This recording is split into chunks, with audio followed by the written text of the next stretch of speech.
evening, everyone. So welcome to episode 111 of Teh Tarik with Walid, season 12. And I am delighted to have with me for the first time for this GE series, a potential candidate from the Workers' Party.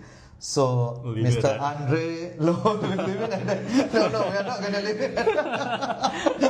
Mr. Andre, right? That's yes, Andre. Yes, Andre. So, thank you so much for doing this because Happy to be here. For a new candidate to come on, I mean, I really appreciate it. So, thank you. So let's start. Maybe you can tell us a little bit about yourself first, since you are new to the electoral scene. Okay. Yeah. I mean, I've already been splashing around the papers a bit, but I guess I can, say it in my own words. So, hi everyone, Andre here. I'm 33 this year. Married with one kid on the way, so that's a little bit Congratulations.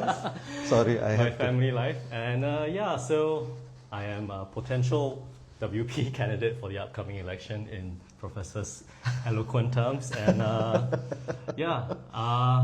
multi-hyphenate. I'm currently in the tech space as a product manager in a fintech company. But if you want to learn more about my history, you can go stalk me on LinkedIn or something. Okay. It's a bit too hard to distill into one sentence. Okay. So that's where the big bucks are. So you mentioned you have a kid on the way. Yeah. Your wife is how far along?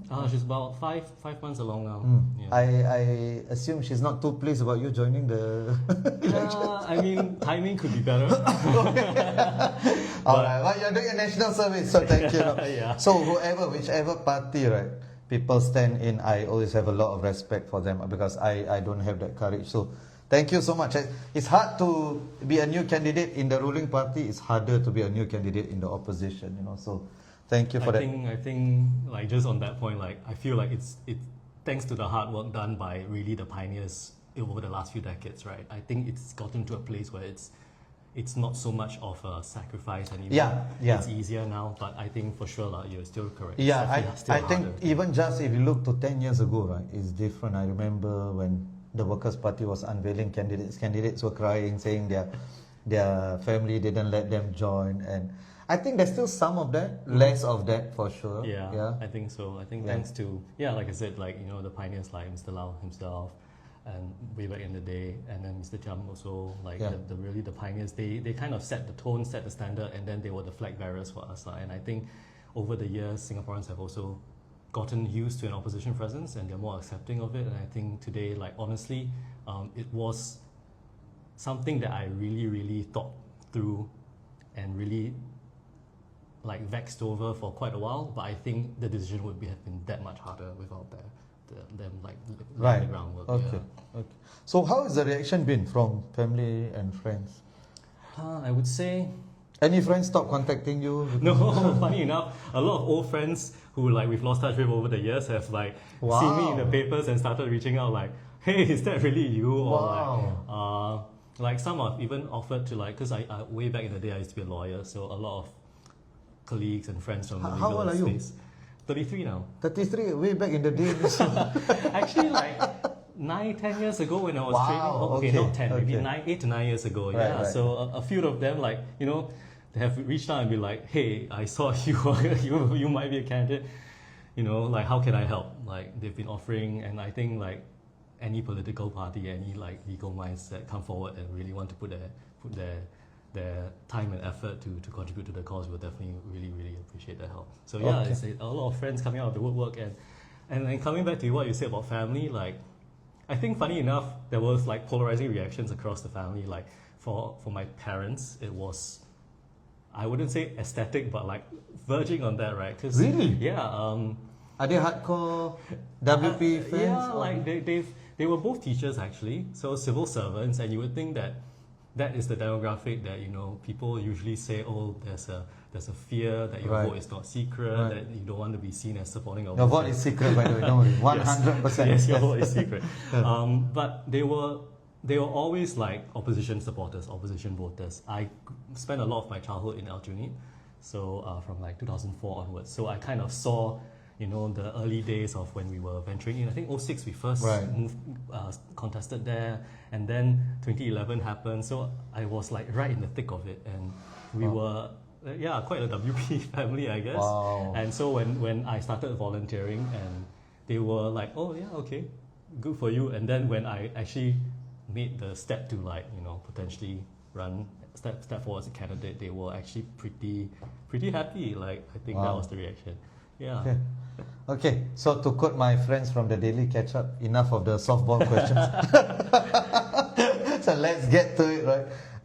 Why the Workers' Party? There are so many opposition parties. Yeah. Why Workers' Party, and why not the PAP, right? If you wanted betterment for Singapore, the best avenue would be PAP, because they hold all the cards. They are the ones who get to do the policies. Why not change from within? And why not other opposition parties? Okay, there's a few layers to that question, right? I think maybe you asked why not the PAP first. I think, for people who step forward for the PAP, like people around my generation or that come forward, I think, fair play to them.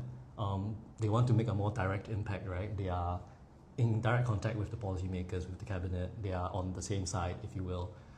They will most likely be able to, if they have a specific passion or agenda they want to push, I think it would be remiss of them not to make use of that option and really enter the government and try and make a direct impact that way. And I think that is a totally legitimate path. But for me, like the family context I told you about, I was always taught to, question and authority, and like not just take at face value things, like accept, right? So for me, like, the WP always seemed like the more natural fit. I really want to push forward the broader agenda of a more democratic Singapore, a Singapore that's more open to diverse perspectives, and that for me is really the main driving factor behind why I joined the WP. Of course, the affinity from living there and everything also was an added factor. Why not the other opposition? Like there's SDP, there's PSP nowadays. Well, I think for me, given like that, the fact that what I'm most passionate about is really entrenching this nascent opposition movement towards a more open and permissive society that's accepting of all views, then the WP is best placed to kind of push that agenda forward and push that mission forward. And I think it is the party that is, we like to say the 3 R's, right? Rational, responsible, respectable. And I think that message really resonates with me. I identify with that. I don't believe in opposition. Are you saying that SDP is not rational, responsible? No, not to sully the good name of any of the other opposition parties. But yeah, I think like a confluence of all these factors, right? The political positioning, close to the center, the overarching mission. I think all of these. So ideologically, you identify with the WP far more than the other parties. Yeah. And I agree. I think the WP is the 3 R's. I would say, even other opposition parties as well. But I think that answer suffices for me, because you are closer to the party ideology than the others, right? Whereas maybe SDP is more leftist, and then PSP has a more populist element. And I don't use that in the way that PAP or other people use, right? A bit loosely populist. I just mean that it's an anti-establishment kind of party. Those are probably generalized a little bit of. For sure. For sure. I am. It's a caricature. It's a caricature. You're right. Yeah. Okay. So, what is one big idea that distinguishes you from other candidates, or maybe also other WP personnel, even, right? So, if you enter Parliament, what is one big idea that you would like to champion? I think for me, if I were to have the privilege of being elected as a representative for Singaporeans, I think... Which GRC again, you said? We'll come to that later. Okay. Where was I? Yes. I think for me, being on the younger side, and with the career journey I've taken so far, what really resonates with me is I really want to help build and nurture a new generation of Singaporeans that are more adaptable and more agile, so that they, in terms of the skills they have and the mentalities they have, so that they can navigate a very changing and uncertain world, right? And to kind of not speak in broad strokes, right? Just to dive into details, I think for me it's really about rather than focusing so heavily on mid-career upskilling and things like that. We really need to instill in our younger Singaporeans like a mindset of risk-taking, being bold and taking chances and exploring new opportunities so that they could, find themselves on a path towards where they feel the most fulfilled and the most, like a contributing member of society. Oh. Yeah. And so to get even deeper, I think for me the policy I might want to push is along the lines of like implementing multidisciplinary education across all our higher institutes of learning. So not just in very specific targeted ways, right? But like a broad-based policy approach to inculcate in our younger Singaporeans that mindset. So I know a lot of friends who were UNUS alumni, and I think when the news was announced that it would be shutting down, a lot of them felt a profound sense of loss of identity, but also what that institution represented, right? The multidisciplinary aspect of it, and I think the government had good reasons for taking the decision it did. But I think did it? Well, yeah, some. I think the broader aim of like allowing a bigger swath of NUS students to have access to that kind of curriculum and that kind of experience. Right. I think there's a lot of merit to that. Okay. And so that's what I think they should really. It would be a missed opportunity if the closure of UNUS meant that like the spirit and culture of the place died with it. And I really think that this boldness, this experimenting culture really permeates throughout all our institutes of higher learning. So what would you do different about the Institute of Higher Learning syllabus then now? So I think, right, there's already many good steps that have been taken, right? NUS has their College of Humanities and Sciences. Yeah. They merged the two, FESS and College of Sciences. SMU has this new multifaceted degree where you can like declare your major later on, and then you can try a lot of different. But I think these are still very targeted and very limited to just a small group of students, right? No matter it's already been expanded from before, but I think we can do more, right? Across all university courses, just I haven't pinned down the details yet, but I feel like the approach of like what we do in JC now, forcing it down forcing you to take a contrasting subject is probably a little bit too much of like forcing the issue. But I think something along the lines of making it accessible, making courses from other faculties very accessible to students, and then really tying the syllabus together, right? Rather than just, here's an alternative menu of options for you to choose from. Really draw out in the curriculum, like let's say you're an aeronautical engineering student or something you would think is very, very technical, right? How can that tie into like design? Because even when you are building an aircraft, elements of design can really help inform and get you to a better end product, right? And I think weaving that together in a very intricate and natural way will really help students to naturally want to explore rather than forcing it down their throats. Okay. Yeah. No, thank you. I mean, it does seem that you have some of the details. So good job on that. By the way, I saw Pei in the comments. So hi, Pei, and I really wanted to give a shout out to her. The infographics or microsite, shall I say, on the Straits Times website is really useful.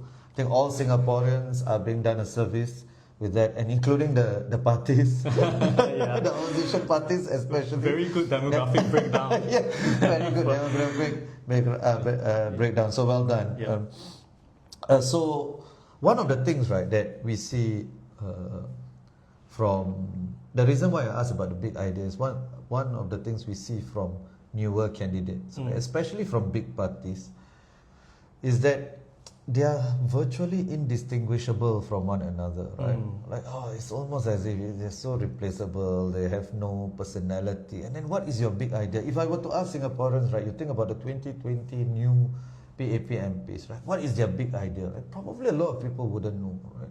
So how do you intend to get this big idea across to Singaporeans, right? Like, do you have a slogan or something? No, Make Singapore something or no, thank you. I don't think I want to go there. Okay, good. But, so I mean, to me, it's like of course, there's an element of trying to get the message out there, but I do firmly believe that when you have a well-crafted, well-formed idea, it takes root, and then you don't necessarily have to do the promotion and the marketing for it yourself. It naturally catches fire, and if it has legs, and if people truly, genuinely believe in it, then I think, especially for the people that I really want to speak to on this, like the younger Singaporeans, then I believe, with how media savvy they are, they will take it and run with it and help spread the message. So I think probably if you ask me now, that's where I'm going with it, and I think I do believe very strongly in the power of a well-crafted message that people can get behind, and I think that's how I would probably approach it. Okay, thank you. Right, so the question everyone is asking, right? So where will you be contesting? So I think it's no secret. I mean, you said Peiting's on the the Straits Times and several other outlets have already. It's well out there that I've been walking the ground. I think it's no secret that you live in Tampines, right? You say that yourself. So I can dox Walid here. I've been walking the ground here in his neighborhood. And I think that's where I'll leave it. I've been seen, I've been on the ground here in Tampines, and I've really gotten to know the residents and everything. So No. That's not enough. So it's Tampines. That's where you're looking at now. Okay. So let's say I know it's Pritam's decision. It's not your decision, right? So it's Pritam's decision. So if Pritam say, Andre, you choose where you want to go. If you want to go to Bukit Panjang, also we'll send. Where would you choose? Like, what is the one that you think you would? Okay, like I would still say Tampines, given that we've really been walking the ground here for like over a year already, like since start of last year, January, right? So it's become familiar territory. I really enjoy the neighborhoods here. I like how diverse this town is. It's like there's the newer blocks. There's some parts of like Tampines Changkat that are really, really older, and the blocks there have a very different character. And I think I discovered that there were a lot more different types of HDB flats that I didn't know existed since I started working in Tampines, like the masonettes and like the 2-3 rooms that have been merged together and everything. So the diversity of this estate and the people here really speaks to me. But if you really want me to give you a different answer that's not Tampines, I guess I would say like Sengkang, given that that's where I started my WP journey. I was Lewis's secretarial assistant, so I would love to come home, if it will, but I think that team is full. Son of Sengkang. The team is pretty full with Andre's playing very chess also strong now. team. He's trying to throw us off. Well then, I think is it. So this is my analysis. I don't know whether you agree with me or to what extent you can say it publicly or whatever it is. I think there are 5 GRCs and 2 SMCs that are most in play. West Coast, East Coast, Marine Parade, Braddell Heights, whatever it is, and Jorong and whatever it is, Tampines, Punggol, and then Bukit Panjang and Sembawang West. I think these are the ones that I am looking out for the most. Would you agree with that assessment? Most of those, other than the 2 SGP SMCs where they are contesting, and then PSPs, the rest are all WP or... Well, there are rumours, murmurs. Would you agree that those are the ones that are most in play? Or? I would say broadly, yes. I mean, if you just go by the results from the last election, right? I think Bukit Panjang was probably the best performing SMC, if I'm not wrong, 46% Yeah. So, and Paul is, you have him on tomorrow, right? Yes. I think he's a very credible, very strong candidate. 100%. I think he is the epitome of someone who is at the pinnacle of their chosen field. And Singapore would be privileged to have someone like him in Parliament. So I think very much, I think the Bukit Panjang residents, even the last election, a lot of them already appreciated this. And I think it's very much in play. If you talk about the the GRCs, I think for sure West Coast, the NCMPs in Parliament are a testament to the fact that they perform very well there. I think the EBRC report really, might have set them back a little bit. So I don't know how in play it how is. that Yeah. will play out, right? Right. But I think it's still very much in play, and I think the brand of the PSB is quite strong. So we'll see how that goes, lah. As far as the WP is concerned, because for that one I can speculate.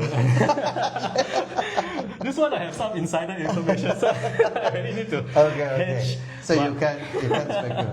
But I think no, like to give you a bonus. You've been walking the. How have you been received in Tampines? Because I've seen these walkabouts and especially like 201 that area. Yeah. So I saw this was many months ago, maybe 6-7 months ago. The WP team was there and everyone went up to.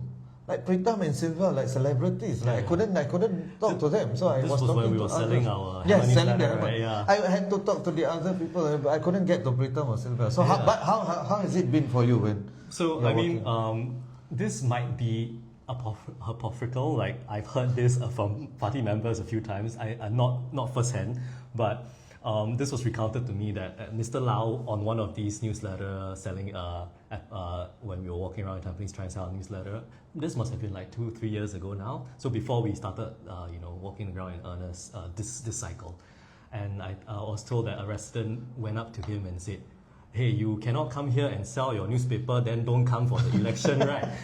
What is this?" So I feel like that might have planted a seed in the party's leadership in their heads, right? Like, okay, we cannot let the residents of Tampines down. Oh, that's a declaration. That's a declaration. So Peting report this tomorrow, okay?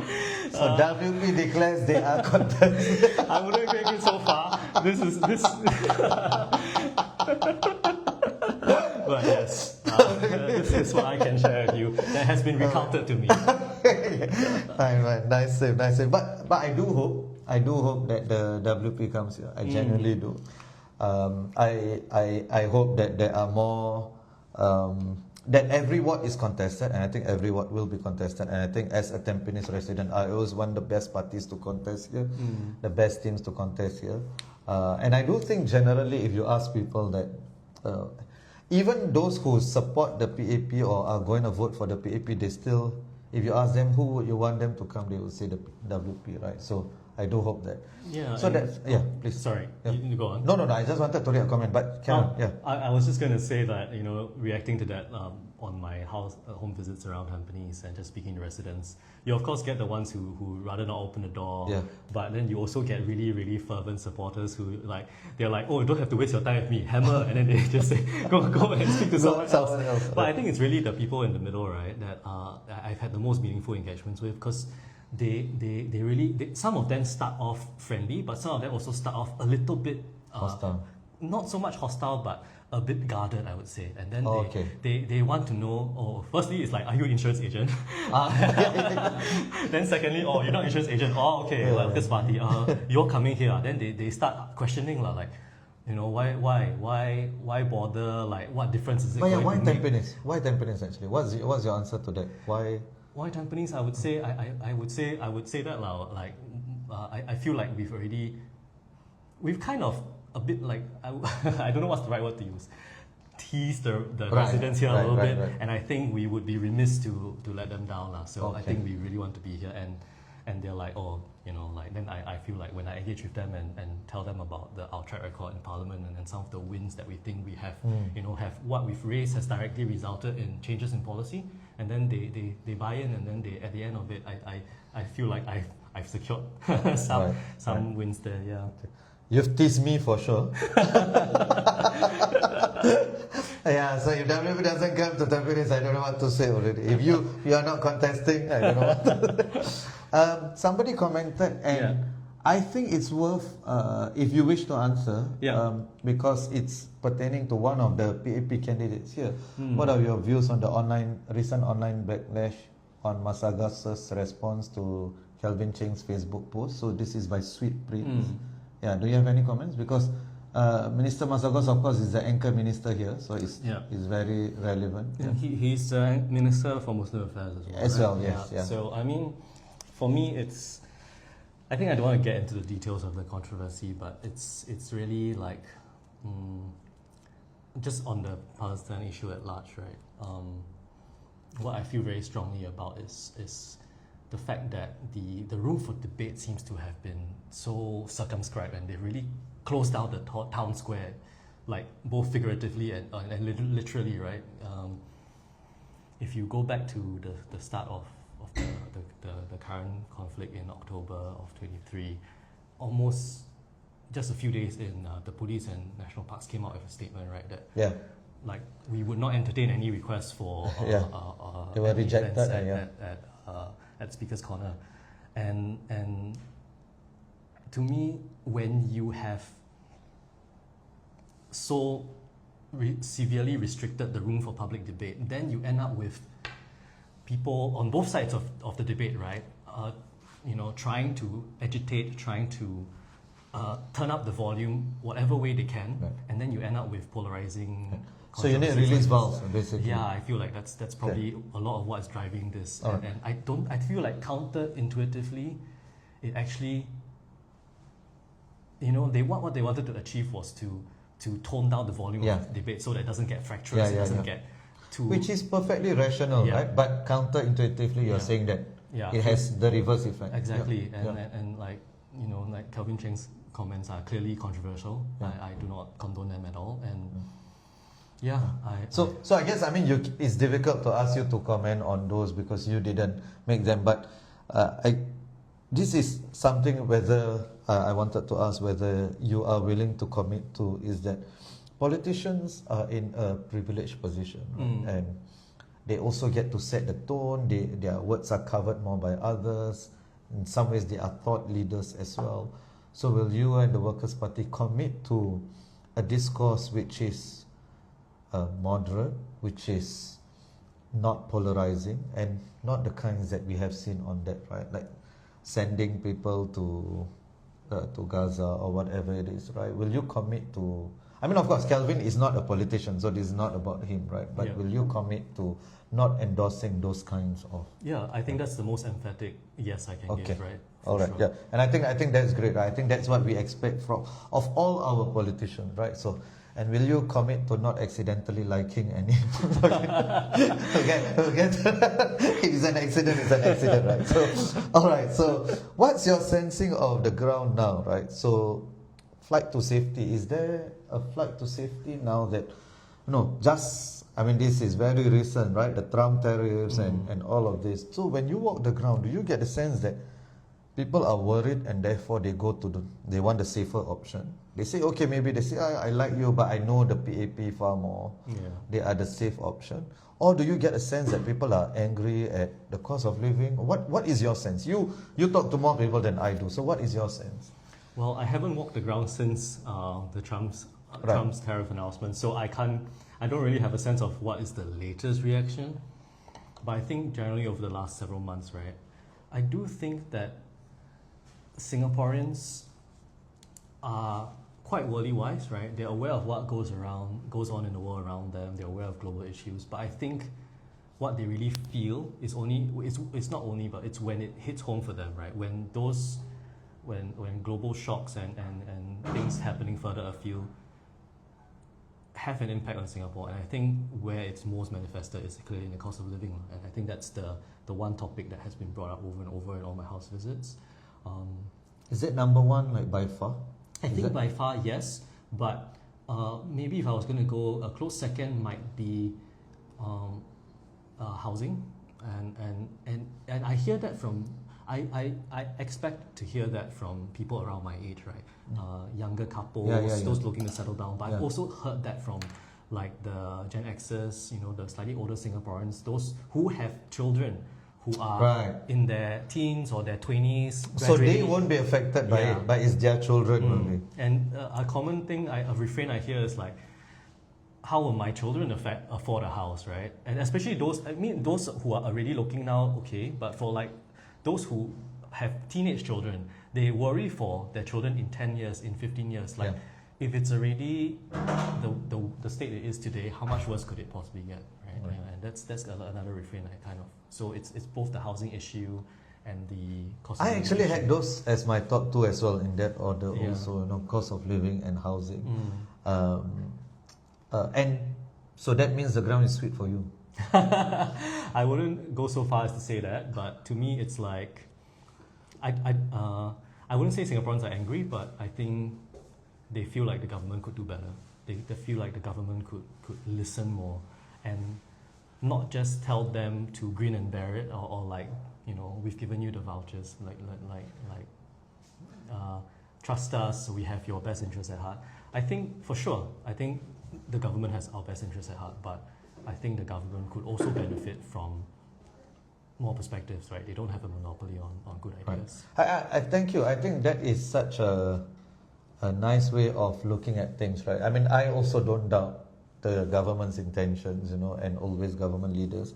I think everyone, I don't doubt the people who stand as well, right? The opposition.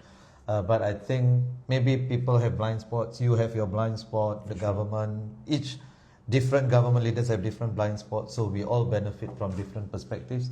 There are a couple of comments here. Let me read this first. So from SG Climate Rally, so far the other opposition parties don't appear to be focusing on the climate. If RDU even advocating for the removal of the carbon tax, I was surprised as well. I guess it's pick your poison, right? Cost of living versus climate change, but is there a way to actually tackle? Because climate change, people always think it's a long-term problem, but it is a long-term problem, but the long-term is going to become short-term very soon if we keep just kicking the can down the road. So what will you be advocating for, or your party? So the second one is, by painting slightly different. Are you nervous about rallies? Are you prepared for it? Will being an ex-lawyer help in this? Okay, maybe I answer the easier one first about rallies, and then give me some time to think about it. Painting such a softball you're giving him. So, was I excited about rallies? Yes. Of course, I think I'm equal parts nervous and excited, right? And the rallies are actually very new to not just me, but if you think about it, some of the first-term MPs have never rallied before. So I've heard this from Louis and James, like, it's new to me also. So I've never, and like people might think, even James, but like he's such a good speaker, right? But I think the microcosm of the rally environment is very, very different. I agree. It's very different from this or from a TV debate, exactly. Right? And also, you feed off the energy of the crowd. And if you start off wrong and the crowd is flat, it's very difficult to recover from it. And then you have the weather, which you can't control. People are hot, so hot, and humid, and then so hot, it's muddy. So you really have to find a message that hits home for them, and that they can identify with, and like you feed off each other's energy, right? So I'm looking forward to it, but of course I'm very, very nervous, and I feel like it might be a situation where I'm super excited in the lead up to it, and then I get backstage and then the nerves will hit. I think I'll start shivering and chattering immediately. So And on the issue of climate, I think, like you mentioned, right, I do not think it's a zero-sum game, right? It's not, you're not trading off the present for the future. And the reality, the cold hard truth is that we as a human race have over-extracted resources from our earth and basically drawn down from our grandchildren's future, right? And we're leaving the world in a much worse state for them. And I don't think we can think about policy making today without having that one eye on the future. So as far as the climate is concerned, I think it's not even just a singular policy item or agenda that I will, but it will really be that overarching thing I have in the back of my head whenever I propose any kind of policy idea, because everything we do these days, we have to keep that in mind, that we can no longer just exploit our natural resources with reckless abandon without any care for that. So I think for policy making at large, and not just for Workers' Party MPs, but I'm pretty sure the government is very cognizant of this. Climate will be first and front and center of everything we do. And I hope that answers your question. I know it's a little short on detail, but I wouldn't profess to be a climate expert. I would love for those of you who are to educate me, and I do have many climate activists as good friends. Quite a few of them actually volunteer at the Workers' Party behind the scenes. So we are well informed and well resourced on that front. So I hope that that comes into our policy making as well. So as a climate rally, please contact the Workers' Party. I'm sure you are happy to engage them. So do you think that, this is another question from Ryan, do you think that as part of the slate of new MPs, the WP is ready to form a shadow government, since many of you all are credentialed like the government? I think it's a bit premature. Is that how? Ryan. Yeah. No, as in I don't know. He has a funny name. Yeah. Okay. To address your question, I think it's a little bit premature for us to say that or to even address this, because it really depends on how well we perform, right? If we still have 8-10 MPs in Parliament, I would say it would be very tricky, because there are more ministries than we have MPs. I think there are 17 ministries as I last count, something along those lines. So, we can't really form a real shadow cabinet, if that's what you're referring to. I think if we perform very well, then it's something we could consider, and I think there is benefit to that, right? We can have MPs with a specific dedicated policy portfolio that can really focus and develop a really good subject matter expertise on the topic. I think to a certain extent our existing MPs are already doing that. We have MPs who are designated to focus on specific issues or like buckets of issues, because we don't have the resources to really have one portfolio per MP. But I think it's a natural evolution, right? A lot of institutions have been built in the last few election cycles. Now we have a formal leader of the opposition. Perhaps next time round, after this election, we'll see how well the WP performs, and if we do well, then it goes to reason that we should also start building our institutions behind the leader of the opposition to supplement him and help him do his work. Okay, thank you. So sorry Ryan, I didn't know that's your name acronymized, so I apologize. So if you become an MP, there are other issues besides cost of living. How about other issues like Gaza? So I will get to Palestine in a while. So Arun, what are your stances on health and housing outcome for ethnic minorities? So Arun was part of the group that did the study on male suicide rates, and I was fascinated by it as well, because the highest were actually Indian men, then Chinese men, and then Malay men, and it was by far.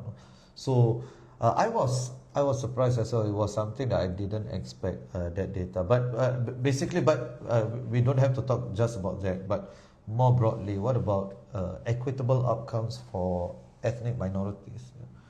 You're against the GRC, right? The party's against the GRC. I'm against the GRC system. But don't you think that is something that guarantees minority representation? I think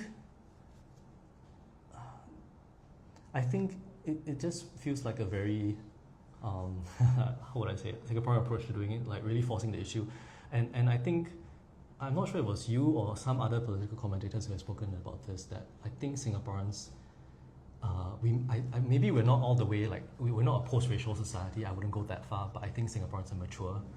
I think Singaporeans can see beyond race, right? I would say, of course, there are still racists in our midst, but when it comes to really matters of importance, when it comes to racial representation in Parliament, like we all saw how well President Taman did in the presentation. I think that one throws a spanner into even someone like me who's for the GRCs.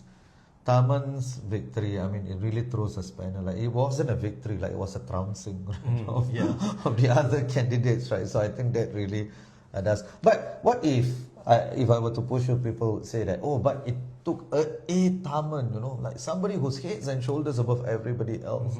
But if ceteris paribus, people are equal, then Chinese candidate will still be advantaged. That's why we need the GRCs. So, I mean, don't quote me on this, but I believe actually, if you look back at the statistics, right, I believe before we introduced the GRC system, we actually had greater. That is true, but that was before the EIP as well, right? So do you or do you think that racial voting won't tilt the balance anyway? I think, you're right. We're much more well distributed society. We're more homogeneous now. So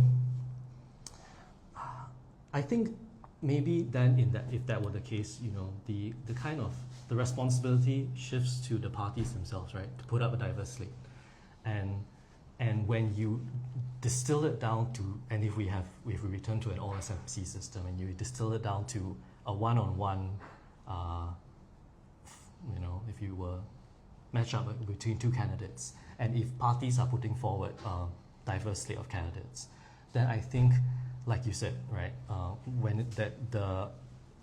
when people's minds are focused and you can really assess people for their credentials, I think Singaporeans are mature enough to see past race, see past color, and really, like how we voted for Taman, like really just put someone who deserves the job forward. Okay, thank you. So Andre just said he voted for president. He said we. I said we. I mean the collective we. We voted him into the position. Okay. All right. Thank you. Yeah, I think the Taman example does make sense. I mean, we have to seriously think about it as a society, because the GRC is an important feature of our electoral system, right? Of our political life. This is a question that has been asked by journalists so many times, almost ad nauseum, about three cornered fights. Right? Now, the ball is in the Workers' Party's court, right? And not the ball, but all the power levers are with you, right? If the NSP also wants to contest here in Tampines, and then Goh Meng Seng also wants to contest here, right? Will the WP negotiate with them? Or will the WP say, we're not worried, go ahead and contest? The honest truth about whether any negotiations happen or not is well beyond my pay grade. So this one I honestly can say you'll have to defer to party leadership on this. It's my guess as much as yours, what are the backroom dealings behind the scenes. But I suspect there's no need to. Yeah, I'm inclined to agree with you. I mean, if I would pretend why? The WP brand, and honestly, right, when people say, oh, there's a segment of Singaporeans who are angry at the WP, and then that means Goh Meng Seng will get 20%. No, he won't. Any third party who contests against WP will not get back their deposit. Yeah, I'm pretty confident of that. If you look at the Punggol East by-election. Exactly. Okay, but I will caveat that people like to use that as an example. I kind of also buy into that a little bit, but it has the by-election effect. Sure, right? 100%. So I also don't really know. 100%. I'm actually quite interested. I don't know. Weirdly, I kind of want to.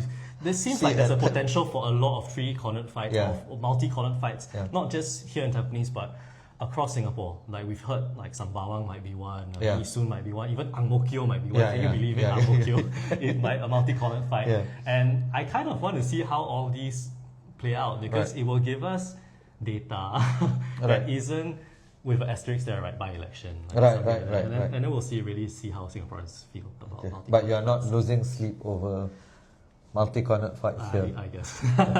All right. Okay. Ken, so Palestine, and I'm sure you have done your research. It's a topic that I always talk about. Yeah. So what is your personal stand on it? Because I know the WP from the start took a pretty strong stand. I believe that post is still the WP's most liked post in history, that Instagram post or the first statement. I don't know whether the step up post has surpassed in likes. I haven't checked. We'll have to check. But definitely top two. Yeah. So what is your personal stand on it? Yeah.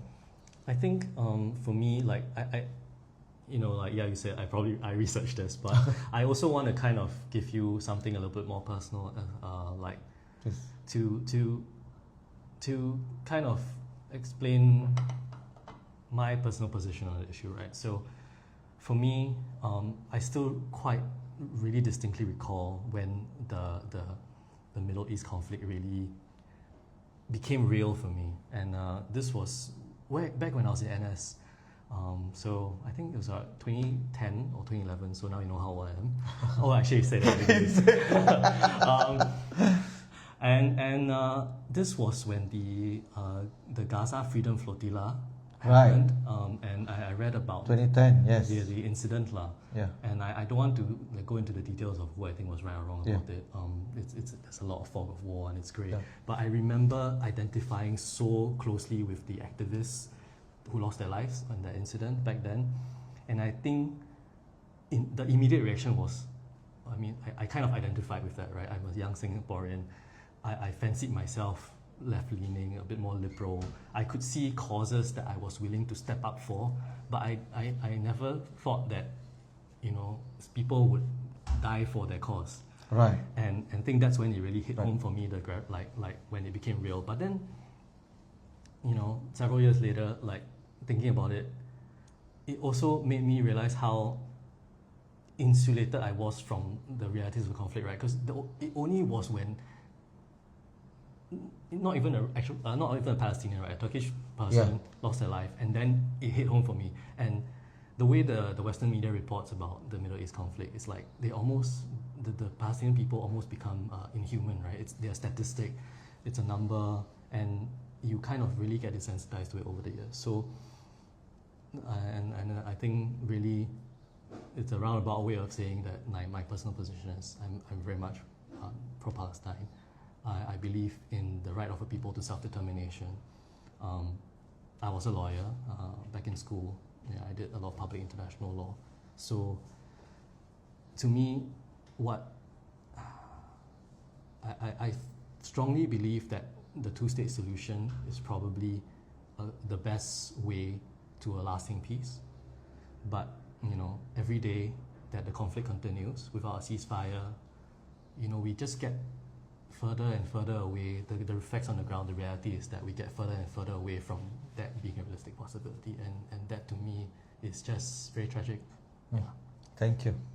I know that's a position that you feel about. I could sense the sincerity, but I think that answer probably won you some votes. So thank you for that. I really appreciate that. And also there's a level of self-awareness, right, of our privilege that I saw in your answer about how insulated we are from this. You rely on Western media, you're not gonna get. I know Western media has been embarrassing on this, to be honest. So unfortunately, I only I'm strongest in English. So I understand. I'm saying, especially in the past, right now we have more options, right? Exactly. Like, even now, the American podcast scene, even American conservative podcasters, the people who most times I don't want to listen to them, but the people who I know, the MAGA types, but also the America First types, they are questioning the America's support for Israel and so on. And I've seen a more vibrant discussion that I've never seen before. So there are some questions here, and I thought this one was fascinating. How are you going to balance the party's moderate stance if it differs from your own ethics and morals, right? So you are still relatively young.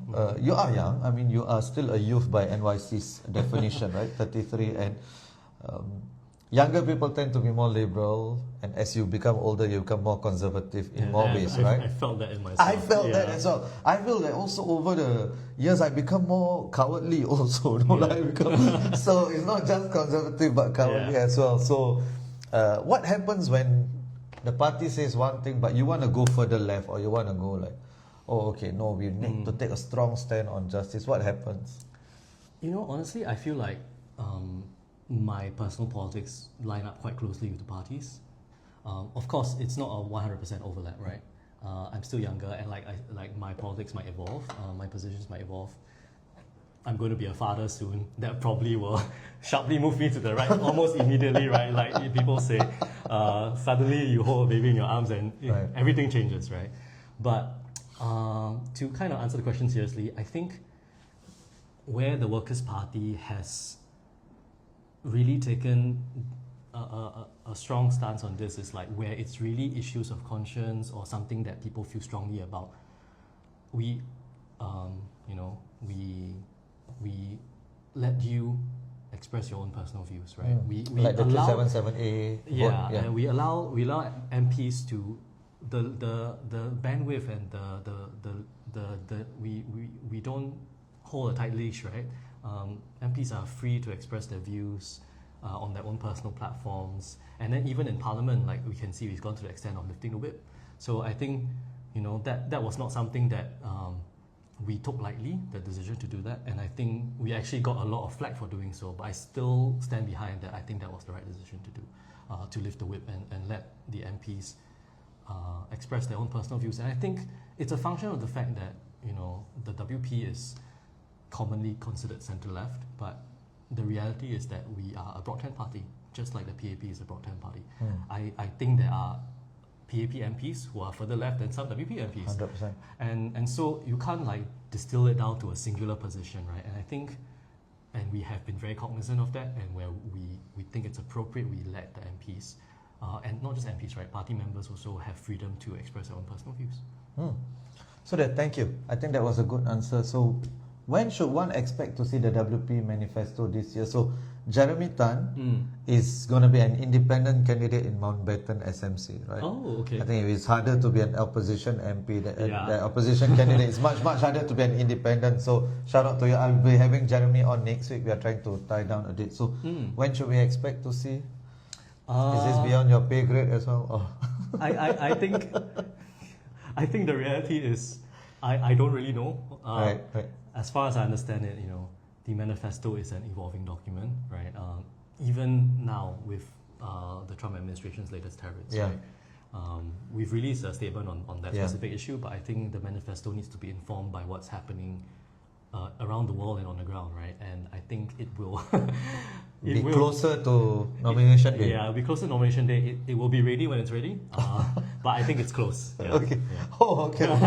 You think it's close? Okay. I'm hedging a lot. A lot of teasing. Okay. Okay. Thank you so much. So I guess let's wrap up this discussion, right? What happens if you lose? I mean, I would say I'm not one to come into a battle that I don't think I can win. Okay, calling it a battle is probably overselling it, but it is a battle. I also think that it's very realistic that I don't know. I can't quantify what my chances are, but I would say it's like there's a possibility I'll win, there's a possibility I'll lose. And you could even say that maybe a decade ago that like as a WP candidate, there's a possibility you might win. Right? So I think I'm very ready for any eventuality. I think if I win, I'm ready to step up.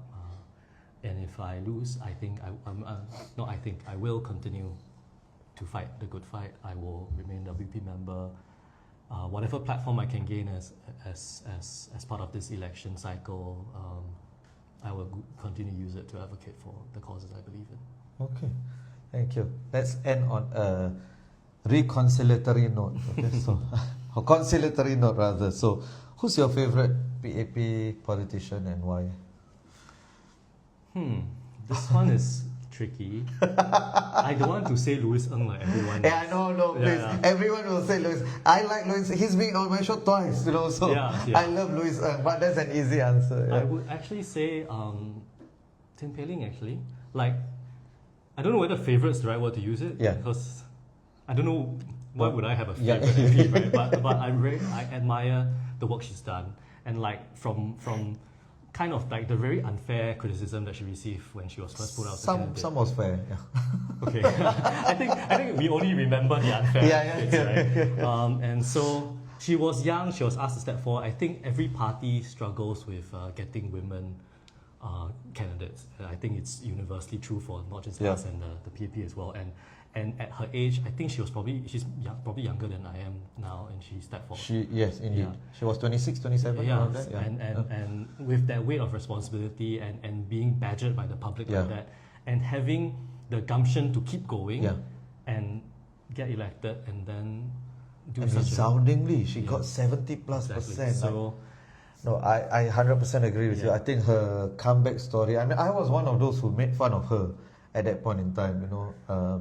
Laughing. I guess some of it, you're right, some of it was unfair. I was guilty of that as well. But some of it, I thought she wasn't as prepared as a candidate should be.